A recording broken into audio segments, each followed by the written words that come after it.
তাই আগামী দিনে ভারতবর্ষের প্রধানমন্ত্রী যোগ্য প্রার্থী বন্দ্যোপাধ্যায় আজকে আমাদের এই 42 যুব নয়নের মণি আমাদের অভিষেক বন্দ্যোপাধ্যায় বাঁকুড়ার অবজারভার তথা সাংসদ অভিষেক বন্দ্যোপাধ্যায় এখানে আসছেন। আমাদের প্রিয় শ্যামল সাতটার সমর্থনে আমাদের প্রথম অভিষেক ব্যানার্জি স্বাগতম স্বাগতম স্বাগতম। বাংলার যুব সম্প্রদায়ের নয়নের মণি অভিষেক ব্যানার্জি স্বাগতম স্বাগতম স্বাগতম। বাংলার ছাত্র যুব নয়নমণি অভিষেক ব্যানার্জি স্বাগতম স্বাগতম স্বাগতম। আগামী বাংলার ভবিষ্যৎ অভিষেক ব্যানার্জি স্বাগতম স্বাগতম স্বাগতম। আগামী বাংলার ভবিষ্যৎ অভিষেক ব্যানার্জি স্বাগতম স্বাগতম স্বাগতম। অভিষেক বাবু চলে এসছেন, স্বাভাবিকভাবে আমার বক্তৃতা করাটা সমীচীন না। আমি যে কথাটা বলছিলাম সেটা শেষ করি, আমার বক্তব্য শেষ করব। সামনে রেখে আমাদের লড়াইকে তীব্র করব।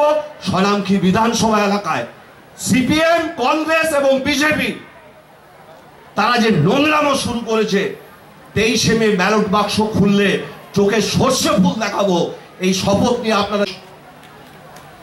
ইন্দাস, সোনামুখী, বড়জোড়া, ওন্দা, বিষ্ণুপুর, কতুলপুর, যার বক্তব্য যার একটা বুথ থেকে 10 জন করে কর্মী আসবেন, কিন্তু তার চেয়েও বেশি কর্মীরা উৎসাহ বলে এসে গেছেন মমতা বন্দ্যোপাধ্যায়ের যে 8 বছর ছাড়িয়ে, পশ্চিমবঙ্গ ছাড়িয়ে, ভারতবর্ষের গণ্ডি ছাড়িয়ে রাষ্ট্রপুঞ্জে সেরা সম্মান আমরা কখনো শুনিনি। ভারতবর্ষের এত বড় হয়েছি, নোবেল পুরস্কারের কথা সে পেয়েছেন, আরো অনেকে পেয়েছে, কিন্তু একটা অঙ্গরাজ্যের একটা স্কিম প্রকল্প রাষ্ট্রসেরা সম্মান পেয়েছেন 1200টা সারা পৃথিবীর স্কিমকে পিছনে ফেলে প্রকল্পকে কন্যাশ্রী প্রকল্প। এটা শুধু বাংলার বাঙালির সম্মান নয়, এটা সারা ভারত। একটা হচ্ছে সবুজ সাথী এবং আরেকটি হচ্ছে উৎকর্ষ বাংলা।